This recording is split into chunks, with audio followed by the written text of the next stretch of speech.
sorry. I think we're looking at presenters mode. Oh, really? Yes. Sorry, give me a sec here.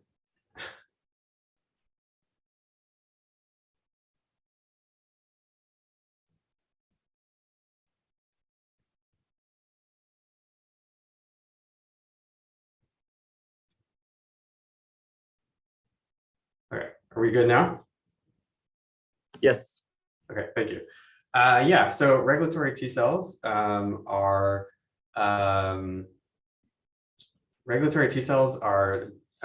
well known to be very potent immunosuppressive cells, defined by expression of CD4 and alpha beta TCR, as well as the transcription factor FOXP3, which is really critical to controlling their biology.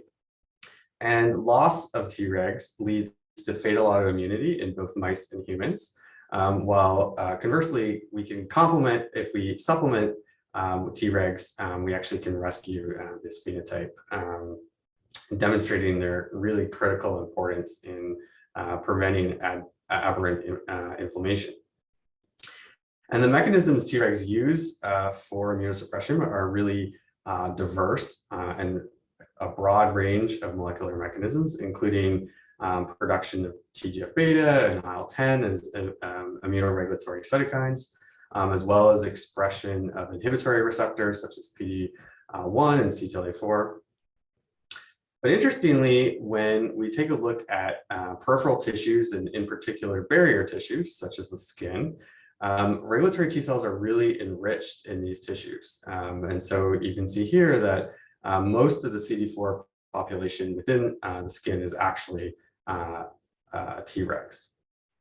And this is likely for a few reasons. One is just that the skin as a very dynamic barrier tissue, requires very tight immune regulation to prevent autoimmunity. But prior work from my postdoctoral laboratory has found that T-regs within this tissue actually have many non-canonical functions beyond their pure immunosuppressive ability. So, for example, we found that T-regs actually localize around hair follicles and are enriched in molecules that they can directly present to hair follicle stem cells, and by doing so, regulate hair follicle growth and hair growth. And so, in addition, we've also noted an association between regulatory T cells and epithelial repair processes. So this brings me to the latest work that I will discuss here, that was published a few months ago in Science Immunology. So these multitude of functions that have been described with skin regulatory T cells led me to be interested in the idea that skin T-regs might be preferentially attuned for their local environment in the tissue. And specifically, that skin T-regs could be able to interact with or be primed for interactions with epithelial cells, such as the keratinocytes that make up the outer layers of the epithelium of the skin, like the epidermis. And so to start to get at this question, I performed a single cell RNA sequencing experiment where I isolated either skin T-regs or, as a control population, lymph node T-regs. And then to look for the potential for interactions between these various populations and epithelial cells of the skin, I made use of a previously published data set that had comprehensively performed single cell RNA sequencing on skin epithelium, and then leveraged an analysis platform developed by Sarah Teichmann's lab called CellPhoneDB, which is really a repository of receptor ligand interactions and allows us to query two different data sets and look for enrichment of genes that might be indicative of the potential for different cell populations to interact with each other. And so when I performed this analysis comparing skin T-regs to lymph node T-regs, looking for the potential of these populations to interact with epithelial cells of the skin, skin T-regs were very significantly enriched in genes and interacting genes, suggesting the potential for cell-cell communication. And some of the gene sets that we could pull out of this were relatively reassuring that this analysis was working. For example, Notch1 JAG pathway is what we've previously identified as being critical to this T-reg hair follicle cycling biology. Another set of genes that caught our attention was TGF-beta pathway genes, and in particular TGF-beta 1 itself, as well as the TGF-beta receptor. And so gene site enrichment analysis basically confirmed that the TGF-beta pathway was significantly enriched among skin T-regs compared to their lymph node counterparts. And when we look at a gene by gene level, while TGF-beta receptor genes were very highly expressed in both lymph node and skin T-regs, they weren't significantly, or they weren't differentially expressed. But TGF-beta 1 itself was highly enriched among skin T-regs. And interestingly, two other genes, integrin alpha V and integrin beta 8, were also preferentially expressed in skin T-regs. And these genes form the protein integrin alpha V beta 8, which is one of the predominant and critical activators of latent TGF-beta, and is really in many contexts required for TGF-beta to have a biological effect. When I took a closer look at where T-regs were localizing in the skin, while it was clear that we could recapitulate our previous data that T-regs were found localized around hair follicles, at least a proportion of them were actually in the upper layers of the skin in the epidermis. And this worked out to about 20% of the total T-reg compartment in the skin. And so what this really highlights is the potential that these cells really should have the strongest interactions with the epithelium. And so to test this, I performed another single cell sequencing experiment where I isolated or fractionated the skin into two portions, the epithelial epidermal portion and then the dermal portion, and then isolated T-regs from each. And again, performed this single cell sequencing. And while these two populations of T-regs were broadly similar, when I performed this analysis looking for interactions with the epithelium, there were bias towards epithelial T-regs with interactions with the epithelium. And some of the genes that popped out again were what we had seen before in TGF-beta pathway genes.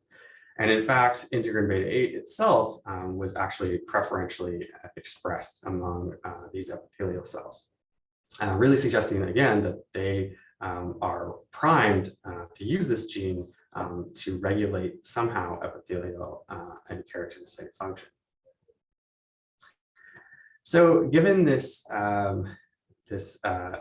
high expression of TGF-beta pathway genes, and that includes TGF-beta receptor, although it was not differentially expressed, as well as TGF-beta in T-regs, and then the ability to activate TGF-beta through alpha V beta 8, as well as the known biology in TGF-beta in epithelial repair, I hypothesized that T-regs may facilitate epithelial repair through TGF-beta pathway signaling. And so to begin to test this idea, I developed a mouse model by crossing FOXP3 Cree or T2 animals, which allow T-reg specific and inducible deletion of our gene of choice when we cross to an appropriate flox. So I started with the integrin beta 8 floxes, and then used a mild model of tissue injury called tape stripping, where we basically simply apply tape to the back skin of a mouse and cause a mild injury to the outer layers of the epidermis. And so this is akin to what we might experience as a scrape type injury. And then we can monitor the actually the repair kinetics of the skin by directly measuring barrier integrity, looking at the ability of water to cross the barrier. And so when I performed this experiment comparing those mice that had Tregs deficient in integrin beta 8 with their wild type counterparts, I surprisingly found that those deleted mice actually had improved barrier repair kinetics, suggesting that this molecule on Tregs actually did have a role in epithelial repair, but when expressed was delaying epithelial repair. And so I told you that alpha V beta 8 activate latent TGF-beta. And really that's the only ascribed function to that, that integrin. However, it was still important to determine that, that this was actually activation of latent TGF-beta through the alpha V beta 8. And so I set up an experiment to test this by injecting a neutralizing antibody against TGF-beta, and then performing the same tape stripping experiments as before. And in doing so, I found that this actually phenocopied our Treg integrin beta 8 knockout. So really demonstrating that it's likely that it's due to activation of TGF-beta itself. But as I told you, these Tregs express high levels of the receptor, and they also have the potential to secrete TGF-beta itself in an inactive form. So I tested whether these parts of the cycle could be involved in epithelial repair by crossing the FOXP3 ERT2 animals, again, to either TGF-beta receptor flocks or TGF-beta flocks, and then performing the same tape stripping injury experiments. But unlike integrin beta 8 deletion, there was no difference with wild type with either the receptor or the TGF-beta 1 flocks. So really implicating the ability of Tregs to activate TGF-beta, but not to secrete it or to respond to it as driving this epithelial repair response. So to begin to understand the mechanisms that could be underlying this response and phenotype, I started by performing a qPCR screen looking at cytokines, inflammatory cytokines and chemokines, comparing injured skin to healthy skin and knockout animals to wild type animals. And in doing this, only really two markers stood out to us as being differentially regulated. And that was the cytokine IL-24, as well as this chemokine CXCL5. And CXCL5 in particular caught our attention, one, because it was downregulated in the knockout skin, something like 500-fold. So it was extremely strong signature. And secondly, we've previously identified CXCL5 as an important mediator in this response to tape stripping, where high levels of CXCL5 led to delayed injury. And the way that occurred was through recruitment of neutrophils to the skin, because CXCL5 is a very potent neutrophil chemoattractant. And so I validated this at the protein level, comparing these wild type or beta 8 knockout animals and looking at whole skin CXCL5 with the ELISA. And these animals were significantly, had significantly less CXCL5. And I told you that CXCL5 is a potent neutrophil chemoattractant. And so indeed, these animals also had significantly reduced accumulation of neutrophils following tissue injury. So very surprisingly, what this suggests is that alpha V beta 8 on Tregs and their ability to activate latent TGF-beta actually promotes a neutrophilic skin inflammation, which is contrary to what we might have expected for the known biology of Tregs as being potent immunosuppressive cells. And so because this was very surprising, but also because there's a literature showing that Tregs can sometimes lose their identity in a variety of contexts, it was important to determine if these alpha V beta 8 expressing Tregs were in fact really Tregs. And so the first evidence that this was not the case and that they were bona fide Tregs was when I looked at T helper populations. For example, Th17 cells in the skin, there was really no difference in the abundance of these cells following injury. And there was no difference in the amount of cytokine that they were producing. So Th17 cells are one of the predominant populations that are regulated by skin Tregs. And so this suggests that they're maintaining their immunosuppressive control of T helper populations.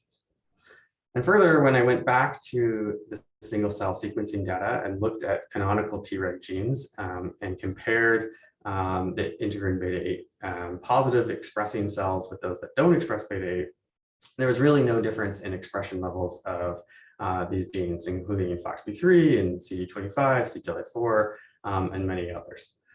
And this was true at the protein level as well. When we compared the knockout animals to the wild type animals, there was equivalent levels of FOXP3 and CD25. And similarly, these Tregs had no differences in their proliferative response, and there was no difference in their frequency or absolute number in this tissue. So what I've showed you so far is that these Tregs are true Tregs and can suppress T helper populations. But when they express integrin alpha V beta 8, they can activate latent TGF-beta. And this somehow induces a CXCL5 response in the skin, which leads to neutrophil recruitment. But this seems to come at the cost of delayed epithelial repair.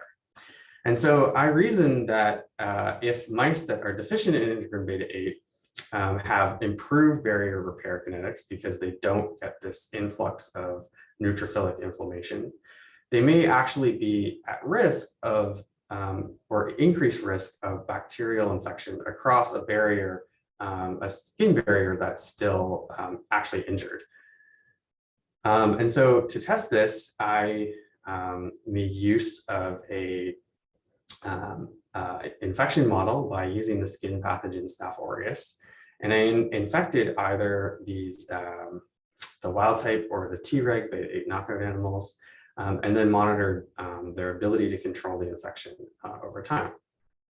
And so two pieces of data really stood out from this. The first was that the actual lesion area or sort of wound caused by this infection was in fact reduced in these beta 8 knockout animals, akin to what we've seen with the tape stripping before.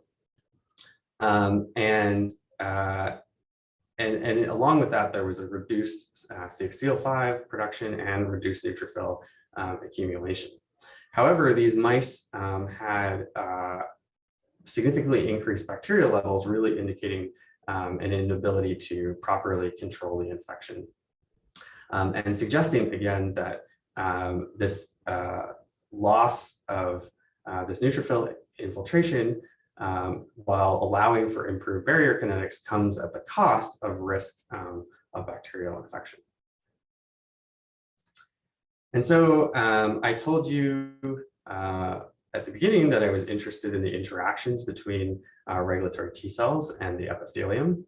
And so I hypothesized that the newly free latent TGF-beta or newly free bioactive TGF-beta that's activated by alpha V beta 8 could interact with epithelial keratinocytes that express the TGF-beta receptor. And so to test this, I made use of a keratinocyte-specific Cre, which allowed us to delete inducibly TGF-beta receptor. And then I performed many of the same experiments as before, and in doing so saw that there was in fact improved healing that mimicked what I had seen with the Treg beta 8 knockouts. And this came along with reduced CXCL5, as well as this reduced neutrophil influx. So to really demonstrate though that the keratinocytes were responding to this TGF-beta, I took a closer look at these cells and looked for TGF-beta signaling using phospho-SMAD staining as a proxy for TGF-beta response. And so this was in the Treg integrin beta-8 knockout animals. And these animals did in fact have significantly reduced phospho-SMAD staining, really indicating that these keratinocytes, because of a lack of Treg activated TGF-beta, had reduced TGF-beta signaling. And moreover, when I sorted these keratinocytes out and looked for expression of CXCL5, the wild type animals had a really nice strong induction of CXCL5 expression in their keratinocytes following tape stripping. But this was really strongly abrogated in the Treg beta-8 knockouts. So suggesting that the circuit acts on these keratinocytes to induce CXCL5, which then could recruit neutrophils. So ultimately, this leads us to a working model where these Tregs are uniquely positioned to in the skin tissue to both control inflammatory responses through their immunosuppressive capabilities of, say, T helper populations. But by using this unique pathway and activating latent TGF-beta in the appropriate conditions of tissue injury, they can actually provide a balance within the tissue that is basically setting the rheostat correctly for both tissue repair, the need to expediently repair an injured tissue, with the cost of preventing a risk of bacterial invasion across an injured barrier. And with that, I'll just acknowledge the people who really made this work possible. Everyone in the Rosenblum lab, my mentor Mike, and I was assisted a lot by Victoire and JV in the lab. Our collaborators at UCSF and Harvard, as well as generous funding support I've had over the years, including from HFSP. And with that, I'll take any questions.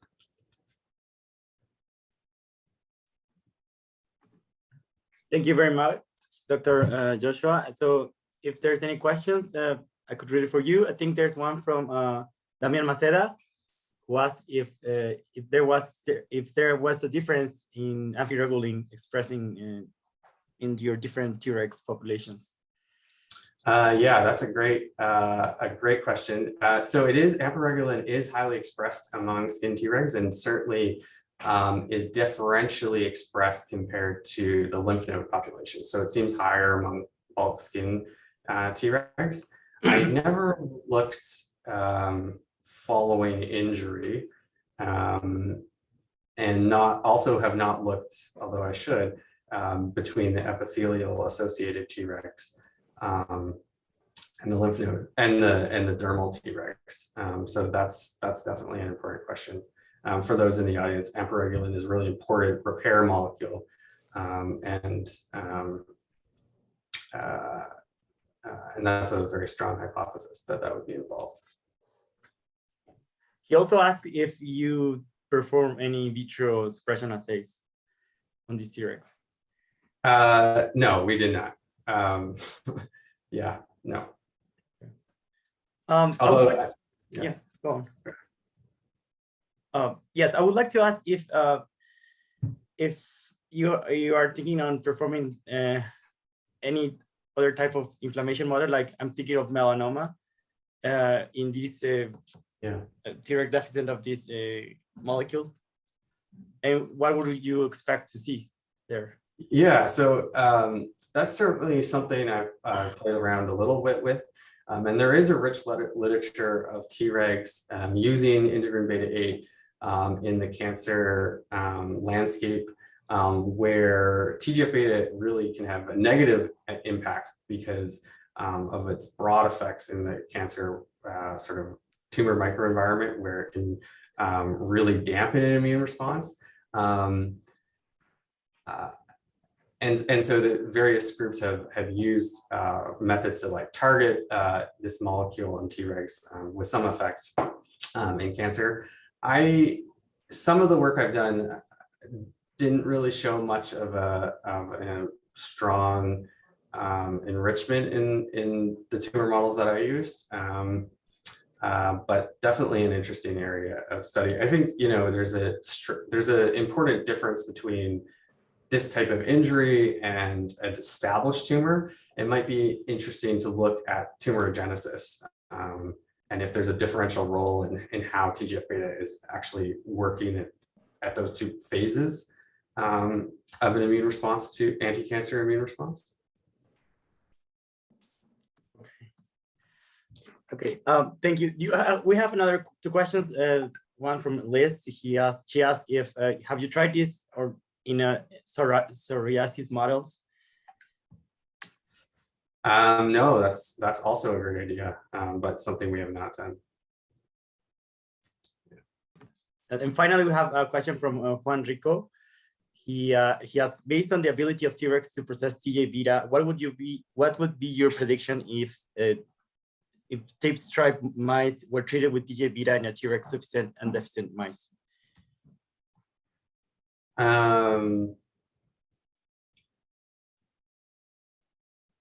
So yeah, so if you delete, I mean, so this is a important point, is that, you know, the sum of Treg effects is clearly immunosuppression. You know, if you delete Tregs, you have a very strong inflammatory response that occurs. There's no question about that. So in the absence of Tregs, I don't think TGF-beta would be enough to overcome that defect. Yeah, does that answer the question? Yeah, maybe Juan can comment.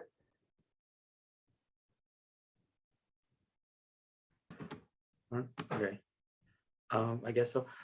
Finally, when I was reading your paper, I was like wondering, so do you rule out if there's only the interaction between the keratinocytes, or could be another interaction with other immune cells that you haven't looked at yet? Yeah, for sure. Yeah, certainly I think there's a potential, you know, probably other partners involved, and certainly I think location matters, right? So I haven't done the experiments to be able to prove that the epithelially associated Tregs are the ones that are really mediating this response.